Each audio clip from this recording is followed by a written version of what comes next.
It's hard not to feel like there's an infinite amount of different paths I could take in life.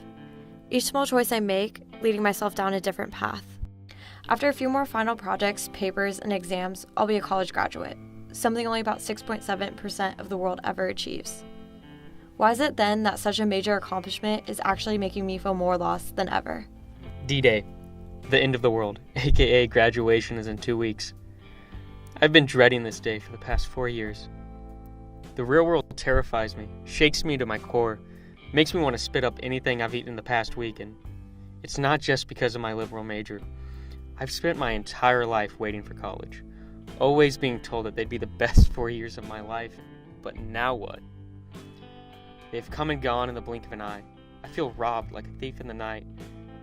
Not just because my time at university felt like a brief gasp for air before submerging my entire body in ice water, but because I feel as if I did not do enough with my time here, did not get involved enough, did not meet enough new people, and did not have enough new experiences.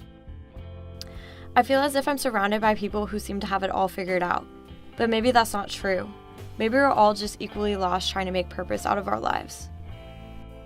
If I could go back to the first time I trekked across campus to get to my 8:30 a.m. gen ed, I would. But you can't relive the past, so here I am trapped in between my memories and the impending threat of a day-to-day routine.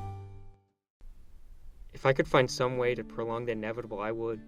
I'm not a very metaphysical person, but I'd sell my soul if it meant I wouldn't have to spend the rest of my life waking up, putting on a face, and driving to a 9 to 5 that I can't stand, and where I feel as if any shred of happiness I have is slowly stripped away as each minute of the workday ticks by. Maybe I will just end up working a 9 to 5 corporate job that I've made every small decision in my life up to this point to avoid.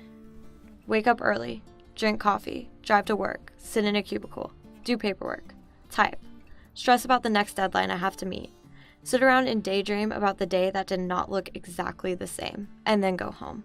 Repeat the same pattern day after day after day, just a continuous cycle of the same. Until one day I reached my breaking point from becoming just so bored with the mundane routine life I had been allowing myself to live just to reach some sort of goal of success in our world. Perhaps I could just bum it out for a while, push off life for a bit, and spend my days still chilling with my college friends. I mean, I feel as if I deserve a much-needed break, some good old-fashioned me time. I could still party every day and pretend for a while that maybe, just maybe, I was still back in college where I belong. Only issue is, I know my folks would be down my neck about getting some sort of job. Christ. I'm going to end up working some sort of minimum wage mind number that has me dealing with the worst type of people in existence. Customers. Day in, day out.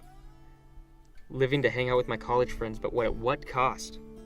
I mean, they'll probably have moved on by then anyway, so what's the point? When I think about this sort of lifestyle, I can't help but finding myself wanting to pull into the wild. My constant craving for new experiences has always drawn myself to the idea of traveling the world, or even just simply escaping to live a more simple life.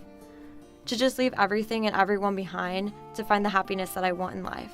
To just wake up each day to a new adventure and a new horizon. To just always be on the move, experiencing as much as I can of what this world has to offer. Perhaps I should find a more constructive way to postpone reality in that case. I suppose grad school is always an option. That's kind of like college, but just harder, right? I mean, I feel like I've gotten mixed reviews about grad school from my professors. Most seem to really push for it, but others, they seem to have very bleak hopes for any of us surviving it. I mean, it can't be impossible, can it? I just have to live to study and research. I mean, the library isn't that bad, and I've definitely read a book in the past year or so. I'm pretty sure I could handle the stress if I was studying something I love, but at the same time, that raises the question, am I passionate about anything to the point I'd live my life for it?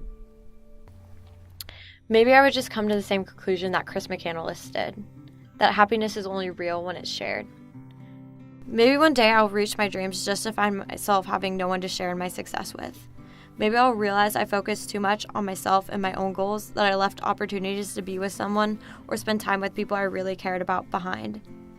Maybe the decision of who we share our lives with is one of the most important decisions we make in our lives.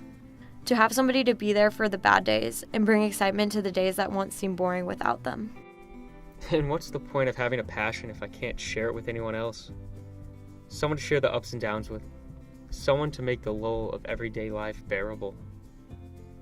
Somebody that can make the ordinary seem extraordinary. Maybe the mundane life of a 9-to-5 I dreaded would be okay, or actually even amazing, if I had someone to come home to that I loved every night. Maybe the draw to traveling solo would become meaningless if I wasn't making connections with other people as I go, and missing out on big life events happening to those I love. Hell, I mean, sometimes even celebrities achieve all they want in life and still end up depressed. Maybe we are just so caught up in our need to feel successful that we forget that the most meaningful experiences come from some of the simplest moments of just experiencing life with those we care about. Now that everything is said and done, at least I can say that I have obtained a college degree, as well as I have had the time of my life in doing so, with some of the best people that I've ever come to know, and that no matter what this next chapter holds in store for me, I can have my head held high with the thought of even better memories to come.